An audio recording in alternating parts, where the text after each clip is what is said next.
nous allons voir la deuxième partie de l'ascédie, avec une partie qui s'appelle la persévérance.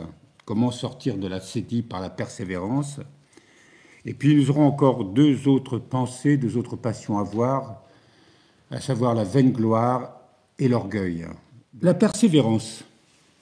On ne peut pas grandir dans la foi sans que nous soyons éprouvés.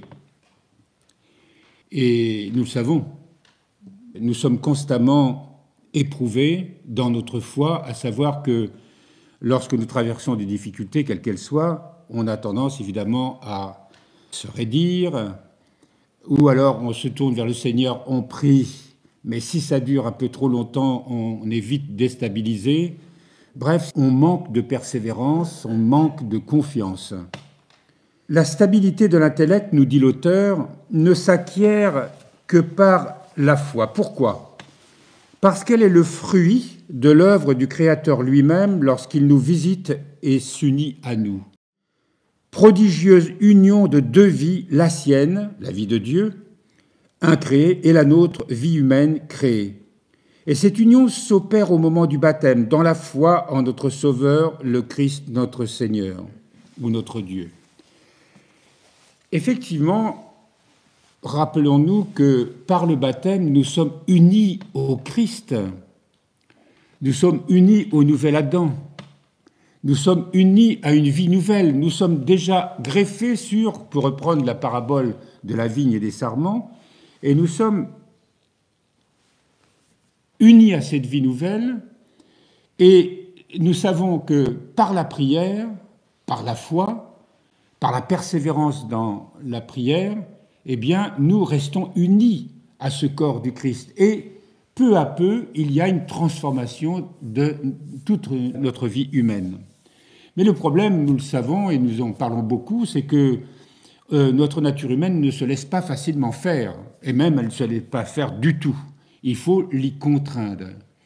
Et nous voyons à quel point, comme le dit saint Paul, le rappelle, combien l'esprit est fort, mais que la chair est faible. Alors il y a un épisode qui est rappelé dans l'Évangile, c'est lorsque le Seigneur marche sur les eaux et que saint Pierre veut le rejoindre. C'est juste après la multiplication des pains. Jésus obligea les disciples à remonter dans la barque et à le précéder sur l'autre rive, pendant qu'il renverrait les foules. Et après avoir renvoyé les foules, il monta dans la montagne pour prier à l'écart. Le soir venu, il était là, seul. La barque se trouvait déjà à plusieurs centaines de mètres de la terre. On dit plusieurs stades. Vous savez, un stade, c'était 185 mètres ou quelque chose comme ça. C'était une mesure à cette époque. Donc, la barque se trouvait déjà à plusieurs centaines de mètres de la terre. Elle était battue par les vagues, le vent étant contraire. À la quatrième veille de la nuit, c'est entre 3h et 6h du matin, c'est celle qui précède l'aube. Il vint vers eux en marchant sur la mer. En le voyant marcher sur la mer, les disciples furent affolés. « C'est un fantôme », disaient-ils. Et de peur, ils poussèrent des cris. Mais aussitôt, Jésus leur parla, « Confiance, je suis, n'aie pas peur ». Alors c'est curieux parce que l'auteur l'a traduit par « je suis » dans les Bibles que nous avons, évidemment, pour que ce soit compréhensible, on dit « c'est moi ». C'est moi. Mais il semblerait que le mot grec soit plutôt fait référence à justement ce qui est révélé à Moïse au moment, dans l'épisode du buisson ardent, où Dieu lui parle et révèle « je suis ». Il lui dit « je suis celui qui suis ». Et là, Jésus montre qu'il est en même temps celui qui s'est incarné, c'est-à-dire Dieu, je suis. Donc, confiance, je suis, n'ayez pas peur. S'adressant à lui, Pierre dit « Seigneur, si c'est bien toi, ordonne-moi de venir vers toi sur les eaux. » Il est courageux, Pierre. Hein ? « Seigneur, si c'est bien toi, ordonne-moi de venir vers toi sur les eaux. »« Viens, répond Jésus. » Et Pierre, descendu de la barque, marcha sur les eaux et alla vers Jésus. Mais, en voyant le vent, il eut peur et commença à couler. et il s'écria « Seigneur, sauve-moi !» Et aussitôt Jésus, tendant la main, le saisit en lui disant « Homme de peu de foi, pourquoi as-tu douté ?» Et quand ils furent montés dans la barque, le vent tomba. Ceux qui étaient dans la barque se prosternèrent devant lui et lui dirent « Vraiment, tu es le Fils de Dieu. » Alors cet épisode nous montre que, et c'est Origène qui fait un commentaire sur cet épisode, dit que il est impossible, affirme Origène, d'atteindre l'autre rive sans supporter l'épreuve des vagues et du vent contraire. Et oui, nous le savons, quand on parle d'épreuve, c'est pas parce que par la foi nous nous tournons vers le Seigneur qu'on va être délivré à l'instant. Si notre foi est fragile, nous aurons tendance à vite nous décourager. On prie pendant un temps et ensuite, et voyant que les choses ne s'arrangent pas, on perd vite pied et comme Pierre, eh bien, on s'enfonce dans les eaux, dans les ténèbres de nos angoisses, de nos peurs ou de nos colères, etc. Les vagues et le vent contraire manifestent l'opposition de l'esprit aussi du malin. Parce que, évidemment, quand on se met à prier, il y en a un à qui ça n'arrange pas ses affaires, c'est le diable, qui est toujours, lui, croyez bien, derrière nos fragilités, nos faiblesses, et surtout lorsqu'on prie. Et donc, il nous faut être persévérant, être patient. Quand on est dans la nuit de la foi, si l'on peut dire, et qu'on n'est pas délivré de l'épreuve, évidemment, on espère. Mais voilà qu'il nous semble que c'est de pire en pire, que ça s'assombrit de plus en plus. Parce que, évidemment, nous avons du mal à accepter le mystère de la croix. Et souvent, nous mesurons nos forces à nos propres forces et notre espérance très limitée à ce que nous sommes capables de vivre dans l'ordinaire de la vie. Et nous ne pensons pas que le Seigneur est capable de tous les miracles et qu'il nous donne justement de persévérer dans cette obscurité intérieure. Mais si nous lâchons prise, évidemment, comme Saint Pierre, eh bien, nous coulons. Alors c'est Tagore, Rabindranath Tagore, vous savez, ce grand poète indien, qui dit « Le matin va sûrement venir », c'est-à-dire en fait la lumière de l'aube, la délivrance en quelque sorte. « La ténèbre va céder et ta voix va s'épandre en jaillissement d'or ruisselant à travers le ciel. » Alors évidemment, c'est une belle poésie, mais de foi. Même dans les psaumes aussi, il est indiqué cette réalité. Le soir, nous sommes dans le désespoir parce que la lumière semble loin et nous avons toute une nuit à traverser. Et au matin, c'est la délivrance. Et le matin, d'une manière spirituelle, évidemment, c'est la grâce qui nous est donnée. C'est la certitude que le Seigneur répond toujours à nos prières et que nous, il faut que nous soyons forts, que nous soyons persévérants. C'est assez dit, nous l'avons beaucoup étudié la dernière fois, c'est tout ce qui nous éloigne, c'est tout ce qui nous décourage, c'est tout ce qu'on peut faire aujourd'hui et qu'on remet au lendemain. C'est la fidélité dans la prière, dans notre règle de prière. Hier soir, avec le clergé, nous avons parlé de la prière. Qu'est-ce que c'est que la prière? Qu'est-ce que c'est que la rencontre par la prière avec le Seigneur? Et lorsque nous sommes persévérants dans la prière, nous goûtons cette proximité avec le Seigneur, cette proximité avec sa présence, cette grâce que nous recevons parce que nous goûtons sa miséricorde, nous goûtons la réalité de son amour, parce que nous prions, parce que nous persévérons, même si tout semble dire le contraire, eh bien nous expérimentons cette certitude que le Seigneur, parce qu'il nous a fait les promesses, les réalise toujours. Comment nous sommes délivrés, comment notre prière est exaucée, ça ne nous appartient pas. Nous, ce que nous avons à maintenir, c'est la certitude que le Seigneur ne nous abandonne jamais et que tôt ou tard, sa grâce se réalisera en nous. Et plus nous expérimentons justement cet amour divin, plus notre cœur a envie de s'immerger dans cet amour. Alors, il arrive que même si quand nous avons cette expérience, que nous bénéficions de cette grâce, qu'on s'en éloigne, justement pour mille et une raisons, dont évidemment l'acédie en grande partie est à l'œuvre. Mais notre cœur garde cette nostalgie, notre cœur garde ce souvenir et nous donne envie d'y revenir. Et plus nous nous tournons vers le Seigneur avec foi, plus nous sentons en nous ce désir de revenir à cette communion, plus notre cœur, évidemment, s'apaisera, plus il entrera dans une joie intérieure, plus il ira en nous, justement, notre foi grandira et la connaissance de Dieu s'accroîtra en nous.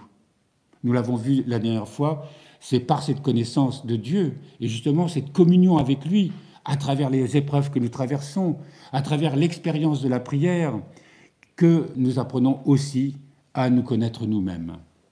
On ne peut pas se maintenir dans cette persévérance sans apporter des remèdes à cette acédie. Et c'est donc Abba Antoine, donc Saint Antoine, nous dit qu'il nous propose 3 remèdes. Le premier remède, c'est d'avoir toujours Dieu devant ses yeux. C'est difficile, ça, d'avoir toujours Dieu devant ses yeux. Et Dieu sait que nous sommes dans un monde où tout est fait pour ne pas avoir Dieu devant ses yeux. Nous sommes toujours attirés par mille et une choses. C'est fou, hein, comme nous sommes happés par toutes sortes de divertissements.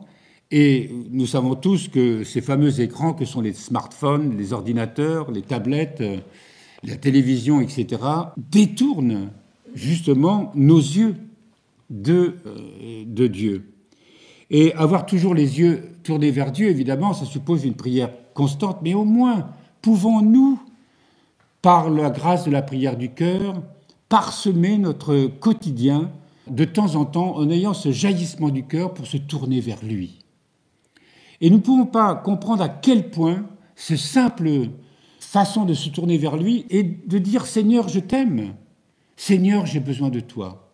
Seigneur, tu es ma vie. » Et comme saint François le disait, « Mon Dieu est mon tout. » Il était embrasé par cette flamme en lui que l'Esprit Saint avait mis en lui, « Mon Dieu est mon tout. » Et lorsque nous sommes, eh bien, d'habiter notre cœur de plus en plus par ces élans que nous pouvons multiplier autant que cela nous vient à l'esprit, et on peut demander à notre ange gardien, d'ailleurs, dès le matin, de nous aider à nous souvenir de Dieu et d'avoir ces moments.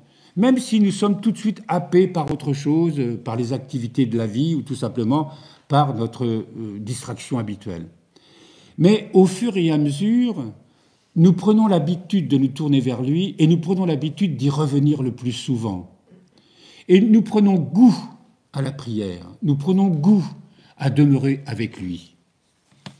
Lorsque nous prions, notre prière, ce n'est pas seulement une prière « Oh Dieu, viens vite à mon aide, Seigneur, hâte-toi de me secourir » comme nos pères du désert le faisaient, mais qu'il y ait aussi dans notre cœur un jaillissement de la joie, comme si notre cœur avait le sentiment de retrouver le bien-aimé, retrouver celui qui est la source de tout bien, celui qui nous donne la paix, celui qui nous donne la joie, celui qui nous donne le goût de vivre, mais de vivre au sens divin du terme. Imaginons dans l'ordre humain,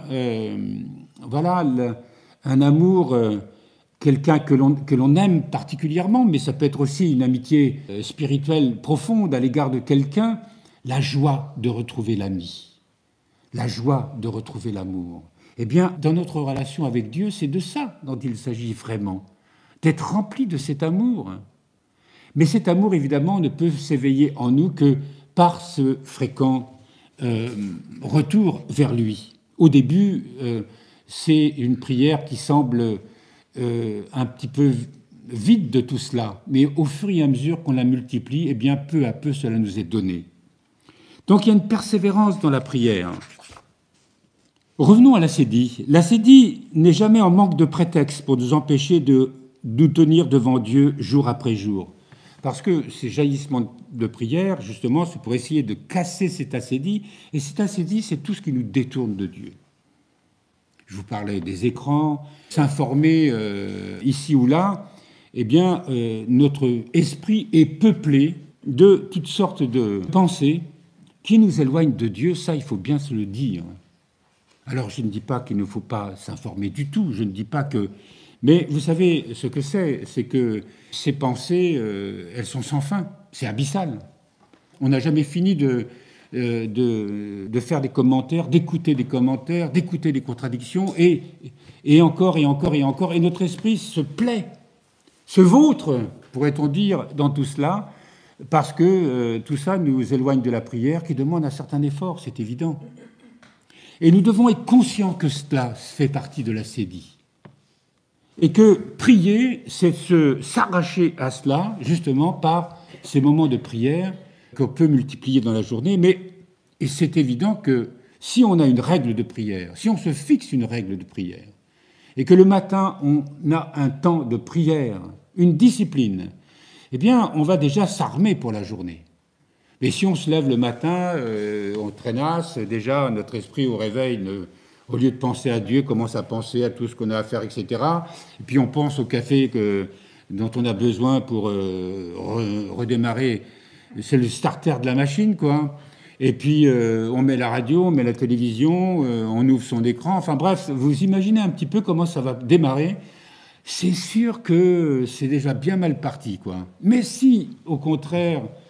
on va vers son oratoire et que on va avoir un temps de prière. Voilà, on se place devant Dieu. C'est tout à fait différent. La journée ne sera pas du tout la même, c'est évident. Et puis en plus, si on se donne aussi un temps de prière au milieu de la journée, pour contrer ce que nos pères appelaient le démon de midi. Vous savez, le démon de midi, c'est pas seulement les problèmes entre la quarantaine et la cinquantaine, dont on parle pour la vie des gens. Et le démon de midi, c'est au moment où le soleil est le plus haut. Alors, en ce moment, avec le décalage horaire, nous, c'est 14 heures, au moment où le soleil est le plus haut. Et c'est au moment où, effectivement, il y a une espèce de... Pour les moines du désert, il y avait la faim qui commence à se faire sentir, parce que ne cassait pas la croûte le matin. Il n'y avait pas la machine à café qui était en route dès le matin pour les pères du désert. Il y avait un moment là de faiblesse où on avait tendance à s'endormir, où le démon allait en profiter justement pour attaquer le moine, essayer de l'assaillir de tentations, de découragement, d'avoir envie de quitter sa cellule, d'avoir envie d'aller bavarder avec l'ermite voisin, etc., etc. Nous sommes nous aussi dans ces mêmes tentations sans même nous en rendre compte. Et surtout si on n'a pas de vie de prière, comme on vient de le dire. Donc, la sédie n'est jamais en manque de prétexte pour nous empêcher de nous tenir devant Dieu jour après jour. Il y a toujours de bonnes raisons pour renoncer à la prière, comme par exemple le manque de temps, un surplus de travail, une chose à finir, un rendez-vous à ne pas manquer, une soudaine faiblesse, un oubli à l'heure de la prière, un réveil dont la sonnerie ne fonctionne pas. N'oublions toutefois jamais que pour celui qui persévère, ces attaques ne font que l'aguerrir et le fortifier, comme en témoigne Amma Théodora, donc une mère du désert. Il y avait un moine qui, au moment de commencer l'office, était pris de frissons et de fièvre, avec un violent mal de tête. Ça peut arriver. Enfin, c'est pour ceux qui prient vraiment ça. Les autres, ça n'arrive pas. De toute façon, ils ne pensent même pas à la prière, donc... Non, je parle de ceux qui ont envie de prier. Il se disait alors, « Me voilà malade, je vais peut-être mourir. Levons-nous donc avant de mourir et risquons l'office. » Alors donc, il a pris une espèce de crainte, il se dit, si je meurs maintenant, c'est... Dès qu'il avait fini, la fièvre finissait aussi. Donc il avait eu le courage de faire quand même, de réciter l'office. Et aussitôt qu'il avait fini, la fièvre finissait aussi. Ensuite, par ce raisonnement, le frère résistait, il résistait l'office et triomphait de la pensée. En fait, on peut avoir des tas de raisons qui nous empêchent, qui ne nous donnent pas envie de prier, du moins, et physiquement, on peut se sentir mal en point. Et en fait, la prière, c'est comme une nourriture vitale. Si on cesse de respirer, c'est sûr qu'on va mourir. Si on cesse de se nourrir longtemps, on va mourir. Et la prière, eh bien, celle qui nous sort de la mort spirituelle, celle qui nous fait vivre, celle qui nous unit à Dieu, eh bien, si nous ne prions pas, eh bien, nous sommes dans une sorte de mort spirituelle, sans nous en rendre compte.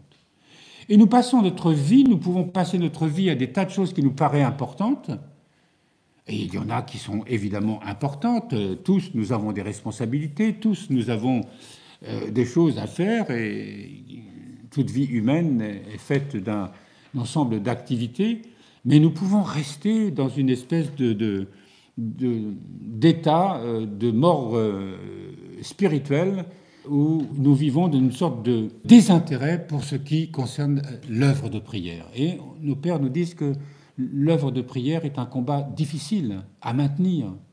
Mais encore une fois, plus nous prions, plus nous avons envie de prier, plus nous avons le désir de nous maintenir dans la prière, tant l'œuvre de prière en nous nous donne une paix intérieure, un discernement, une force, une sorte de force vitale qui est celle de l'amour. Alors, je vous ai parlé de la prière du cœur, évidemment, et ça, c'est ce qui nous permet, en dehors des temps de prière, eh bien, de nous maintenir dans le souvenir de Dieu et de demeurer de plus en plus fréquemment unis à lui. Il y a aussi la persévérance dans la psalmodie. Souvent, nous avons parlé de la psalmodie, de la façon dont nous prions. Alors, imaginez qu'on on est persévérant dans nos offices de prière, mais on peut se traîner dans son oratoire ou à l'église, de dire voilà, ô Dieu, viens vite à mon aide, et puis de réciter les psaumes et d'avoir l'esprit qui divague ailleurs, etc. Et en se disant c'est bien, ça va bientôt se terminer. Vous rigolez, mais c'est vrai, c'est des choses qui arrivent. Ça nous fait rire, et c'est vrai, il vaut mieux en rire, n'est-ce pas ? Mais c'est de se reprendre quand on est comme ça. Et quelquefois même, on a vraiment le sentiment de ramer, quoi, d'avoir du mal à se maintenir éveillé. Et ça, c'est de l'acédie. Peut-être qu'on a mal dormi, peut-être qu'on n'est pas en forme, peut-être que... Mais même si nous étions en forme, quand l'acédie est à la manœuvre, je vous assure qu'elle est vraiment agissante, et cette passion, elle est en nous. Et c'est d'une sorte de paresse qui fait partie de l'orgueil. Donc, dans la psalmodie, c'est très important d'être attentif. Et nous voyons que ce n'est pas seulement de venir à l'office, ce n'est pas seulement de réciter son office, c'est d'être attentif. Et nous en parlions hier, justement, quand on parle des psaumes, quand on parle des prières, quand nous chantons des cantiques. Eh bien, la parole de Dieu est un don. Dieu se donne à nous à travers la parole. C'est une sorte d'eucharistie de la parole. Même si c'est les mêmes offices que nous répétons tout au long d'une vie, ce sont les 150 psaumes qu'on ne cesse de lire tout au long de notre vie monastique, Dieu, à chaque parole, à chaque syllabe des versets que nous chantons, que nous psalmodions, Dieu se donne à nous. Et ça, c'est une relation très personnelle avec nous. Ce n'est pas intellectuel, on n'étudie pas cette parole. Étudier les paroles, ça fait partie d'un autre temps, quand nous sommes peut-être à la Lectio Divina, et encore. Nos pères, avec une façon de lire les Écritures et de lire la parole de Dieu, justement, avec ce sentiment. Et souvenez-vous de ce que le père Bataille Maskin montre quand un de ses moines vient le voir pour lui demander comment on peut lire la parole de Dieu. Eh bien, on la lit justement avec le sentiment qu'elle est un don. Et le père Bataille Maskin prend une épître, je ne sais plus laquelle, récite une phrase lentement, avec le sentiment vraiment de l'accueillir comme une nourriture parfaite, comme une grâce extraordinaire. Et il rend grâce. Et ensuite, il répète chaque mot lentement, plusieurs fois, comme si il la mâchait, comme si il la salivait, comme si, avant vraiment de la recevoir dans son cœur, il la goûtait. Alors, avant d'arriver à cela, évidemment, nous voyons combien la distraction et cette fameuse acédie nous en empêchent. Mais nous ne pouvons pas faire autrement que de savoir qu'il en est ainsi, et que nous avons bien besoin de la grâce de l'Esprit Saint, bien besoin de la grâce de Dieu pour justement avoir une prière qui devienne assidue, où nous entrons vraiment dans une contemplation de cette parole. On en est loin, n'est-ce pas? Mais il faut commencer par le commencement et se dire que, eh bien, tout nous est donné, Dieu connaît nos faiblesses, Dieu connaît nos fragilités, et il nous donne toutes les grâces pour cela. Alors, on parle aussi, le deuxième remède, quoi que tu fasses, est le témoignage des Saintes Écritures. Et les Saintes Écritures, effectivement, là on parlait de la psalmodie, des psaumes, l'écriture, souvent, lorsque nous abordons l'Ancien ou le Nouveau Testament, on l'aborde d'une manière intellectuelle. Mais nos pères ne procédaient pas comme ça. Alors, je ne dis pas qu'il n'est pas question de comprendre, mais d'abord, ils avaient les paroles. Je vais vous lire ce que dit tes paroles se trouvent et je les mange. Ta parole pour moi est une exultation, la joie de mon cœur, nous dit Jérémie au chapitre 15, verset 16. Lire les Écritures d'une telle façon n'est pas de celle qui fera de toi un érudit, précise saint Isaac le Syrien, mais de celle qui mortifie tes passions et qui te montre le sentier familier et bien précis conduisant vers Dieu. Tes paroles se trouvent et je les mange. Ta parole pour moi est une exultation, la joie de mon cœur. Encore une fois, nous avons perdu, et même nous ne la connaissons pas, comment aborder l'Écriture, justement comme un don de Dieu. Et souvent, nous lisons les Écritures d'une manière assez superficielle.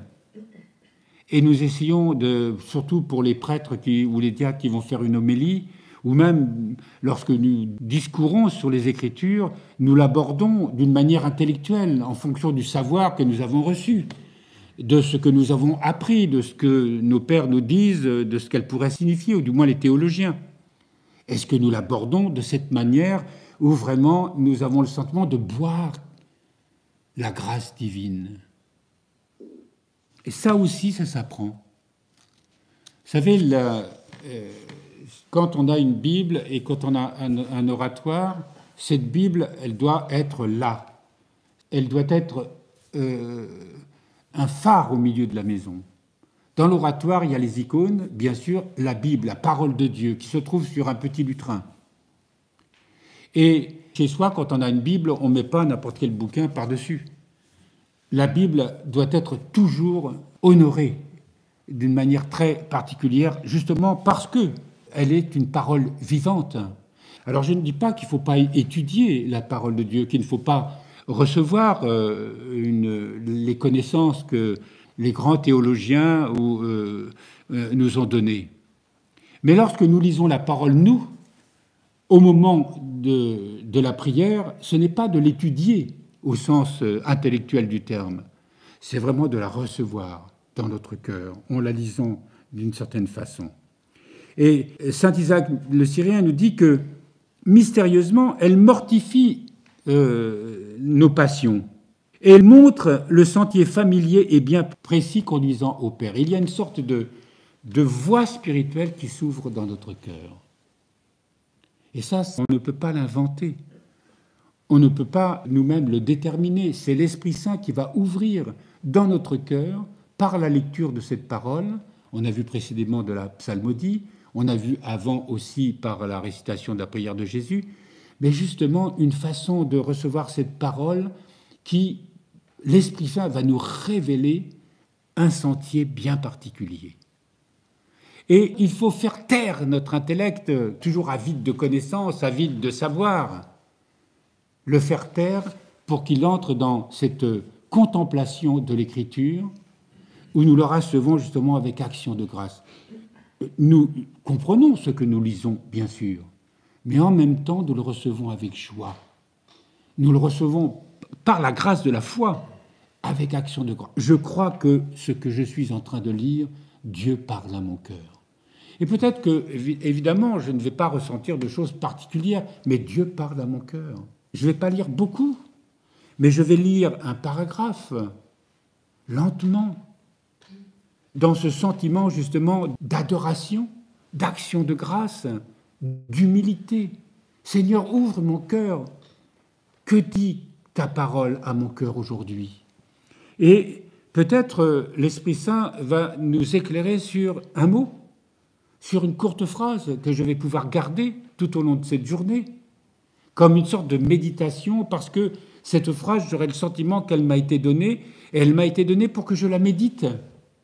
Et peut-être si je n'avais pas eu cette disposition d'esprit, si je n'avais pas eu cette attitude, eh bien, je ne l'aurais pas vue, je ne l'aurais pas lu, je ne l'aurais pas reconnu.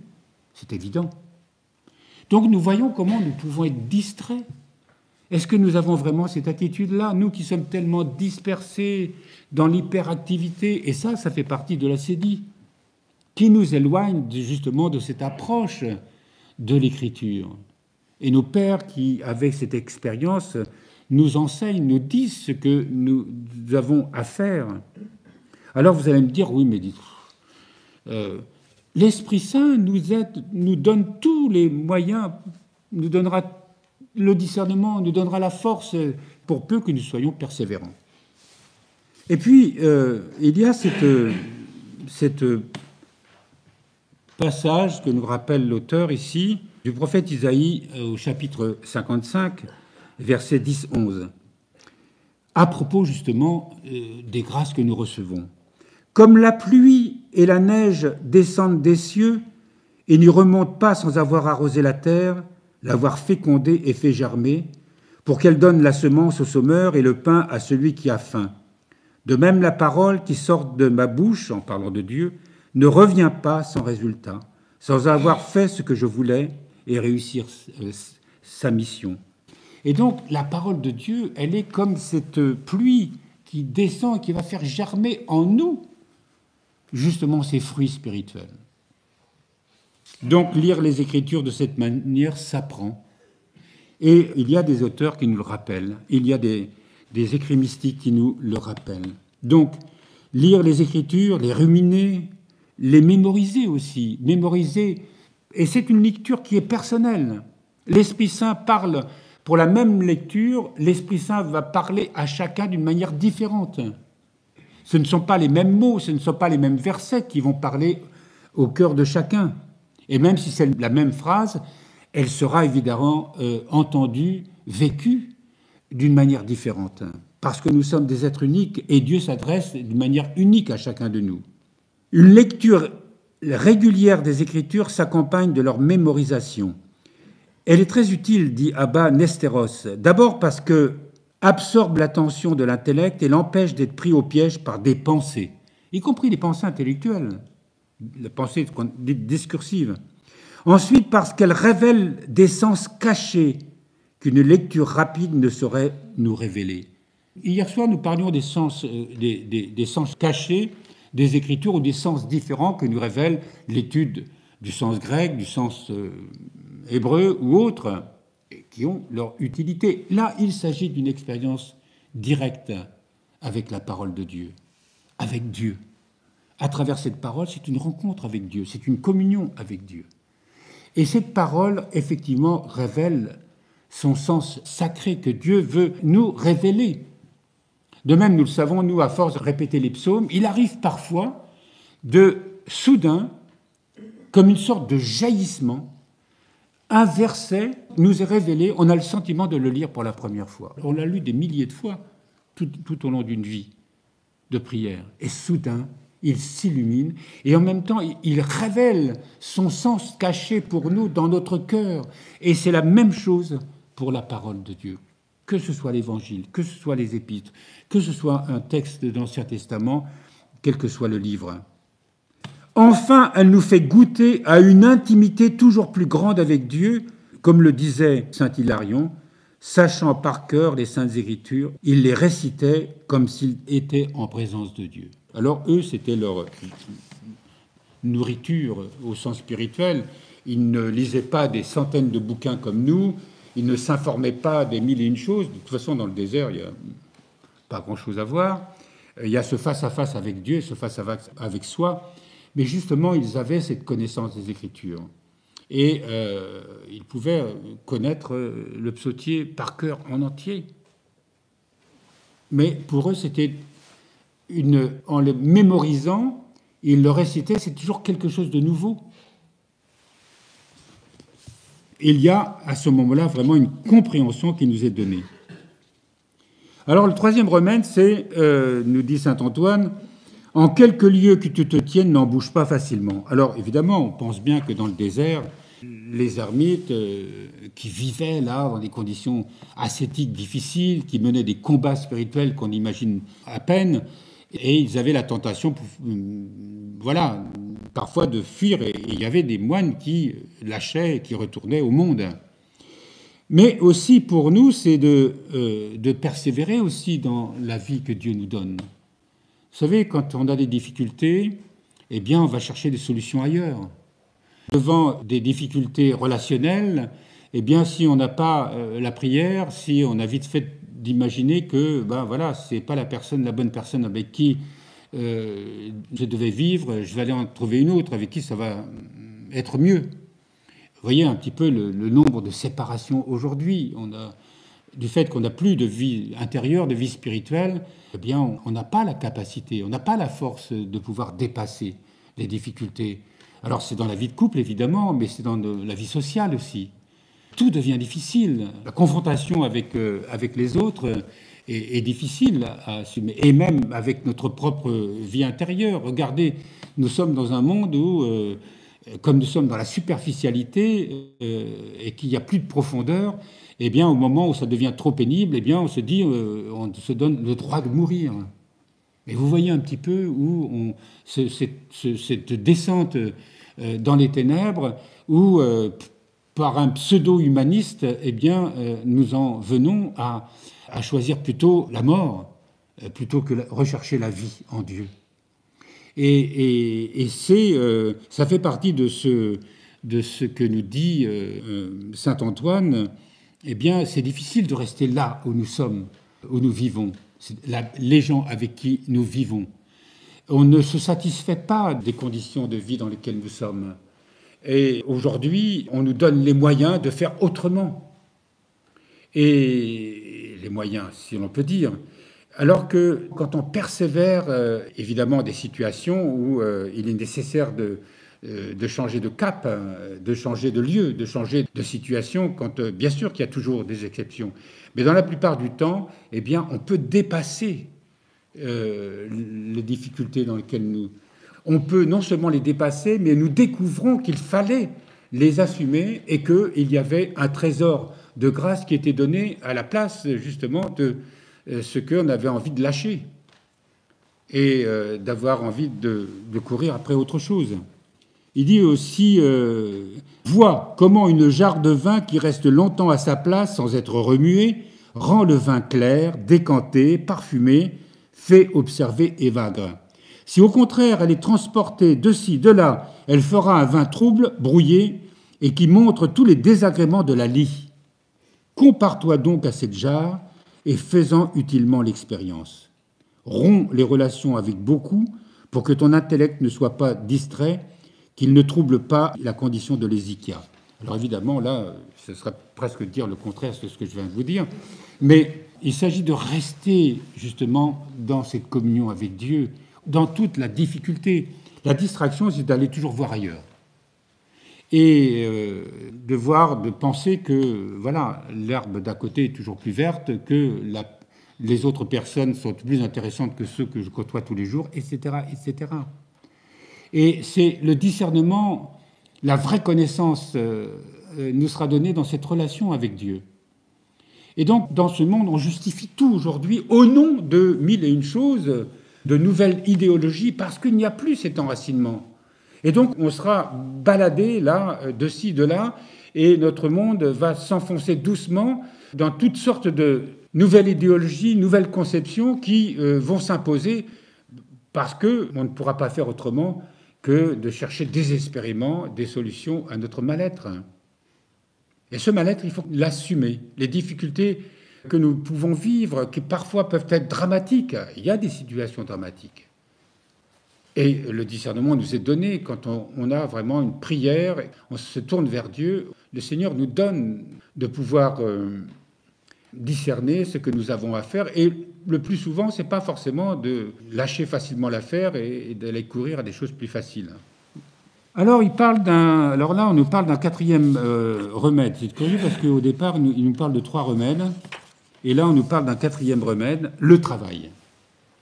C'est vrai que celui qui est oisif, celui qui dit bah, le RSA, ça me suffit, je ne sais pas comment on l'appelle maintenant parce que ça change tout le temps, le travail est très important, être occupé. Alors, on l'a déjà dit, hein, ça peut être une fuite dans le travail, mais vous savez comment procédaient les pères pour pouvoir justement se maintenir dans un état de prière, de communion permanente avec Dieu?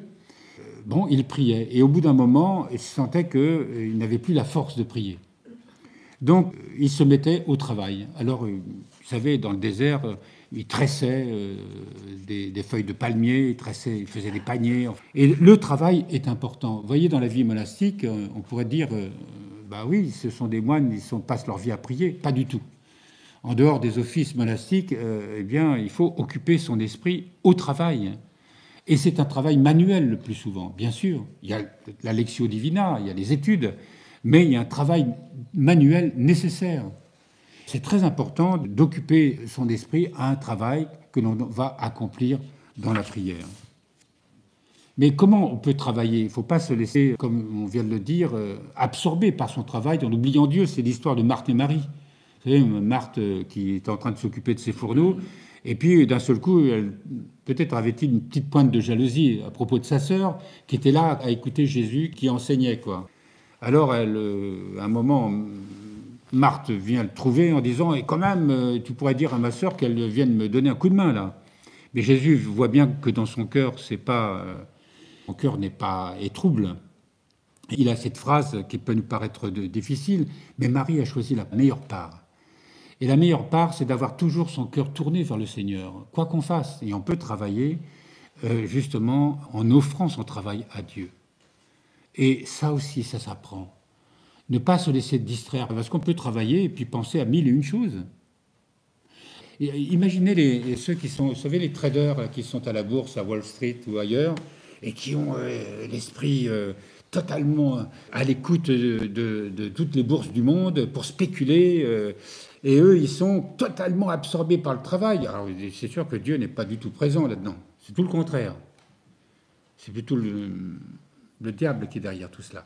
Alors, il y a une façon de travailler qui peut être justement une alternative à la prière, parce qu'on peut faire de son travail une prière. La sobriété, 5e remède.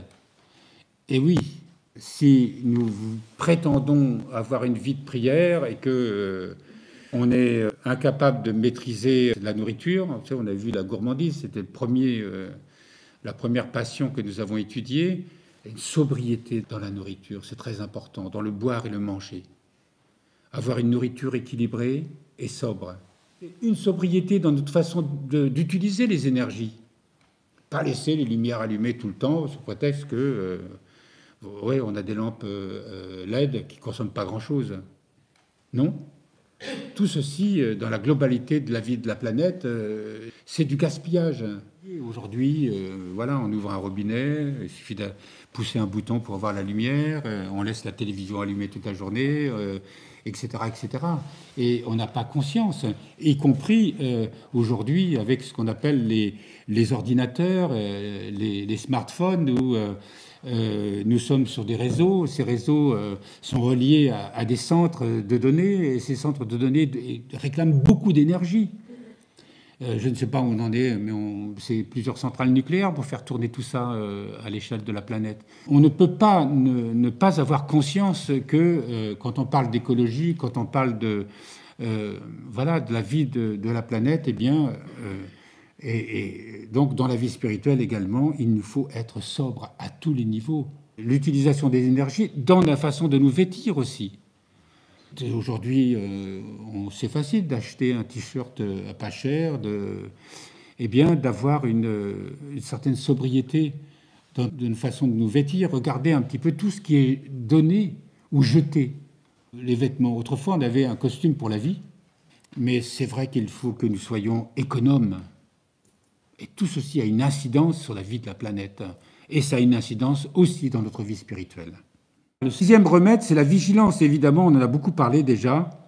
Soyez vigilants, conseille encore l'apôtre dans 1 Thessaloniciens 5. À la sobriété s'ajoute la vigilance, l'attention aux pensées qui surviennent, afin de ne pas nous laisser surprendre par elles. Les voyant s'approcher, opposons-nous à elles aussitôt avec toute la force de notre ardeur, demandant au Christ de nous secourir. Les distractions. On a tous nos marottes et on se laisse facilement happer par ceci et par cela. On se tourne vers le Seigneur. « Oh Dieu, viens vite à mon aide !» De maintenir notre cœur tourné vers le Seigneur. La vigilance. Vous savez, nos pères, on les appelait les pères neptiques. Et ceux qui sont vigilants, les veilleurs. Veillons sur notre cœur. Ces pensées peuvent parfois être... Et puis on se souvient de celui qui m'a dit une parole de travers hier, on se souvient des rancœurs qui remontent à notre... On est peuplé en permanence par toutes sortes de choses et on se tourne vers le Seigneur pour échapper, ne pas les laisser s'installer en nous. Il dit aussi, l'activité de notre intellect durant le jour se poursuit jusque dans la nuit. En effet, les habitudes diurnes préparent celles de la nuit. À l'exemple de la fiancée du roi Salomon qui, pensant à lui durant toute la journée, ne l'oubliait pas durant son sommeil, ne serait-ce qu'un instant. « Je dors, disait-elle, mais mon cœur veille. » Alors évidemment, il y a les rêves, on se réveille au cœur de la nuit, et à quoi on va penser ? Cette vigilance, elle demande une persévérance dans la prière, et grâce à la foi et l'aide de l'Esprit Saint, nous avons absolument les moyens qui nous sont donnés pour entrer dans ce véritable combat spirituel. Amos Synclétique précise que notre vigilance doit être double, extérieure et intérieure. Extérieure d'abord parce que le démon nous attaque de l'extérieur par les pensées qui nous assaillent. Notre âme, comme un navire en mer, risque alors d'être submergée par les tempêtes. Intérieure ensuite, car quand l'eau réussit à envahir notre navire, le démon nous agite de l'intérieur. Par les pensées qui ont pénétré en nous, nous risquons alors le naufrage, faisant eau à l'intérieur par la cale. Il est donc nécessaire, conclut-elle, d'être en garde contre les attaques extérieures des esprits, des démons, mais aussi de nous vider des pensées impures qui, ayant réussi de pénétrer en nous, sont à l'intérieur. J'aime bien l'image du bateau qui prend l'eau et qui finit par couler, quand on se laisse vraiment piéger. Après, le 7e remède, c'est le courage. Il faut du courage, c'est vrai. Persévérer, c'est encore avoir de l'audace, de ne pas craindre ceux qui s'opposent à nous et de tenir ferme devant les dangers. L'expérience de la lutte spirituelle s'acquiert peu à peu et nous rend plus forts face aux pensées qui nous perturbent. Alors, nous l'avons vu, ces pensées, elles sont multiples. La sédie nous guette à tous les instants. Et nous devons y résister, justement, mais cela nous est donné parce que nous acquérons de plus en plus le discernement et nous voyons l'ennemi arriver à l'avance et nous pouvons opposer une résistance. Mais il faut du courage pour cela. Et le courage fait partie des forts, fait partie justement de ceux qui ont le courage d'aller jusqu'au bout. Imaginez, vous êtes en randonnée dans la montagne et le courage commence à manquer parce qu'on est fatigué. Alors, se repose un petit peu, mais il faut repartir, même si ça tire de partout, même si nous avons le sentiment que peut-être on n'arrivera pas au bout. Eh bien, il faut s'armer de cette force spirituelle qui va nous permettre justement de trouver des ressources, et Dieu nous les donne toujours. Même quand nous avons le sentiment qu'on ne va pas y arriver, que c'est fichu. Non. Même si on est le plus fort de la ténèbre, souvenez-vous de cette parole de Rabindranath Tagore qui nous dit « Je sais que le jour va venir et que la lumière va m'éblouir. » Donc ça, c'est vraiment l'endurance de la croix. C'est le grand mystère, cette histoire de croix. Dans la croix, il faut que nous ayons la croix de Saint Damien, celle qui a parlé à Saint François. Vous savez, ce Christ qui est crucifié, et on voit, il a les clous de la passion dans sa chair, mais il est déjà ressuscité. Eh bien, nous pouvons avoir le sentiment d'être sur la croix, de porter l'épreuve, et ne pas refuser la croix. Si on la refuse, on la combat, on la rejette, et c'est encore pire, parce qu'on ne peut pas s'en débarrasser. mais si nous l'acceptons, eh bien nous rencontrons le Christ sur la croix qui est avec nous, et soudain cette croix devient beaucoup plus facile. Et c'est beaucoup plus facile justement d'aller au bout et de découvrir que finalement elle devient source de paix et de joie. C'est ça qui est mystérieux. Ça, nous l'apprenons dans l'expérience intérieure. Et puis l'ultime remède, la mémoire de la mort. La mémoire de la mort. On va tous mourir. Ça me fait penser à une chanson, plutôt un poème, de Serge Reggiani, qui dit « Combien de temps encore? Des années? Des jours? Des heures? Combien ?» Alors évidemment, toute ce poème est un hymne à la vie, à l'amour aussi. Il termine son poème sur justement l'amour est immortel. Mais nous devons être conscients de cette réalité. Est-ce que chaque instant qui nous est donné n'est pas un don de Dieu? Que faisons-nous de ce don de Dieu? Que faisons-nous d'ailleurs de toutes les richesses qu'il nous donne? De l'air que l'on respire, de la nourriture qui nous est donnée, de tout ce qui nous est donné pour cheminer ici-bas. Que faisons-nous de ce temps? Combien de temps? Combien de temps encore? Des années? Des jours? Et peut-être que des heures? Combien? Et nous devons avoir le sentiment justement de l'impermanence. Combien de personnes nous quittent si vite? Et qu'allons-nous faire de ce temps qui nous reste, chers frères et sœurs? Ne nous lamentons pas sur le temps perdu, que nous avons perdu, et Dieu sait que nous en avons perdu beaucoup. Et Dieu sait que nous pensons aussi à la mort au fur et à mesure qu'on vieillit. On sait que, évidemment, le temps qui nous reste à vivre quand on a un certain âge est bien peu par rapport au temps qu'on a vécu. Mais est-ce qu'il ne nous est pas donné maintenant de le remplir de cette présence de Dieu, d'entrer dans ce sentier, d'entrer dans ce chemin, d'entrer dans ce monde où il n'est plus question de se disperser, de continuer à se cultiver, de ci, de cela, de s'égarer dans mille et une choses? Est-ce que nous n'avons pas reçu l'essentiel pour entrer dans cette vie de prière, dans cette vraie vie, dans le réel de la vie, enfin de vivre? Et cela, nous devons entendre l'appel de Dieu. Tout ce que nous étudions, prendre conscience que nous vivons dans cet assédie qui ne cesse de nous éloigner de Dieu. Chaque jour je meurs, nous rappelle saint Paul. Chaque jour je meurs. Cette parole nous prépare en même temps à rencontrer le Christ ressuscité. Elle maintient notre intellect tendu vers lui, ce qui est le propre de ceux qui mènent le combat spirituel. Elle indique notre acceptation à être crucifié avec le Christ. Qu'est-ce que c'est être crucifié avec le Christ? C'est renoncer au monde, renoncer à tout ce qui nous disperse, à tout ce qui nous laisse dans les passions humaines. Et de découvrir que lorsque nous cheminons dans ce renoncement à soi, dans cet oubli de soi, eh bien, que notre nature ne veut pas se renoncer, ne veut pas s'oublier, ne veut pas se donner. On l'y contraint, et c'est ça le symbole de la croix, le symbole de notre crucifixion. On crucifie notre chair, mais on ne la met pas à mort au sens propre du terme. Ces énergies doivent s'orienter, les puissances de l'âme doivent s'orienter vers la source de la vie divine afin qu'elle soit transfigurée, que notre humanité tout entière soit transfigurée. Le temps presse. Chaque instant qui nous est donné est un temps de grâce. Dieu se donne en abondance avec nous. Regardez par exemple le chêne qui est en face de l'église. Lorsque le moment vient à l'automne, il donne des milliers, des millions de glands. Dieu est généreux. Mais ne comptons pas trop sur cette générosité jusqu'au dernier moment où on va se dire « il est trop tard ». C'est une réalité, ça. Il faut se dire qu'un jour, il sera trop tard.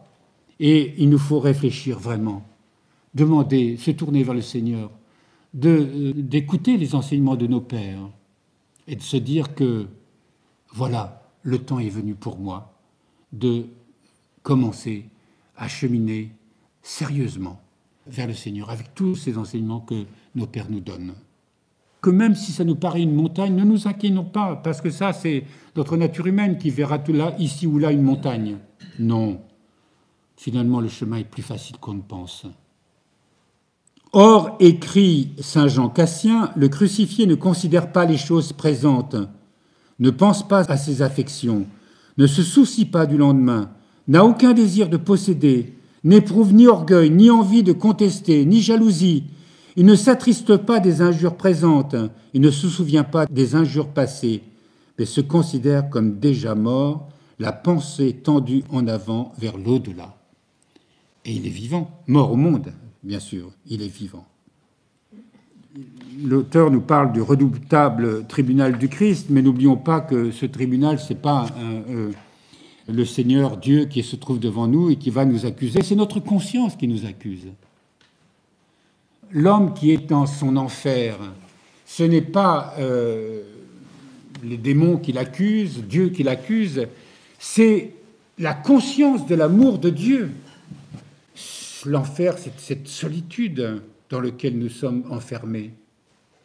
Et la vie, c'est justement de nous laisser guider par cet amour de Dieu. Le repentir, ce qui nous est donné dans le repentir, c'est justement la conscience d'avoir blessé l'amour. C'est mystérieux ce mot d'ailleurs. Comment peut-on blesser l'amour? Oui, on peut blesser l'amour de Dieu. On peut l'entacher, on le fragilise. Mais non pas que Dieu, l'amour de Dieu peut être fragilisé ou peut être entaché, pas du tout. Mais dans la réalité de notre vie, eh bien, nous faisons souffrir l'amour.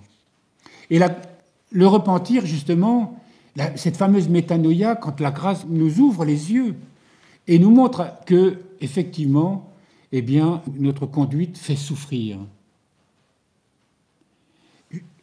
On nous dit souvent que Dieu souffre de ne pas pouvoir être accueilli, que son amour ne puisse pas entrer en nous. C'est mystérieux. Dieu, dans un créé, est impassible et ne s'ouvre pas. Mais dans la réalité de l'incarnation, oui. En Christ, oui. C'est ça, c'est étrange, ça. Dieu voudrait tellement se donner à nous tout entier. Et nous ne sommes pas là, nous ne sommes pas au rendez-vous.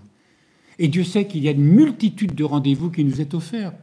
Et justement à travers le mystère de la croix, à travers les épreuves, à travers justement tout ce qu'on a déjà appris tout au long de ces samedis. Et ce sont des opportunités où cet amour veut tellement se donner à nous. Est-ce que nous allons le recevoir ou est-ce que nous allons le refuser? La croix, c'est l'accueil de l'amour, puisque nous cessons d'être dans notre égocentrisme, nous cessons d'être dans cet orgueil. Nous renonçons pour nous ouvrir à l'amour et nous apprenons à aimer comme l'amour nous aime. Et cet amour se révèle en nous. Nous ne sommes plus en train d'étudier quoi que ce soit. Nous entrons dans un chemin qui est un chemin de révélation, où tout soudain va s'éclairer, tout donne un sens totalement nouveau à la vie. C'est terrible de demeurer dans l'ignorance. C'est terrible de demeurer de piéger dans nos passions. Nous pouvons l'être, certes, et quelquefois Dieu, même malgré nos prières, ne nous délivre pas. Mais il nous donne la grâce de grand même de grandir. Tout nous est donné toujours quand notre cœur se tourne vers lui. Et Dieu répond toujours à notre prière et nous fait grandir. Je vais m'arrêter là. Il est évidemment, ce livre nous en dit beaucoup plus. Aider et être aidé, il nous montre combien nous sommes. C'est important de nous aider les uns les autres, qu'on ne peut pas grandir tout seul, que si nous avons la chance d'être en paix, de pouvoir aider les autres qui sont dans les difficultés. On a déjà beaucoup parlé de cela. Il y a l'aide d'un père spirituel pour obtenir un discernement, mais il y a aussi la prière de nos frères et sœurs. Combien cette prière est importante, combien cette prière est indispensable. Au lieu de nous juger les uns les autres, de prier les uns pour les autres. De cheminer ensemble. L'acédie engendre l'oisiveté, la somnolence, l'inquiétude, le vagabondage, dans les pensées, l'instabilité de l'esprit et du corps, le bavardage et la curiosité. C'est la curiosité de s'attirer. Au fait, tu connais la dernière? Donc c'est Saint Jean Cassien qui nous dit ça. Aussi, les changements de lieu, la désobéissance au père spirituel, l'oubli du jugement final, hein, et parfois même l'abandon de la vie monastique aux chrétiennes, celui qui a vaincu l'acédie est véritablement qualifié pour toutes les vertus. Voilà, je vous remercie d'avoir écouté ce cours sur l'acédie, enfin plus précisément sur la persévérance. Et je pense que pour chacun d'entre nous, on s'est reconnu à travers cela. Prenons vraiment très au sérieux ce que nos pères nous disent, nous enseignent. Je vous remercie de l'avoir écouté. On se retrouve samedi prochain avec cette fois une nouvelle pensée, une nouvelle passion. Ce sera la vaine gloire.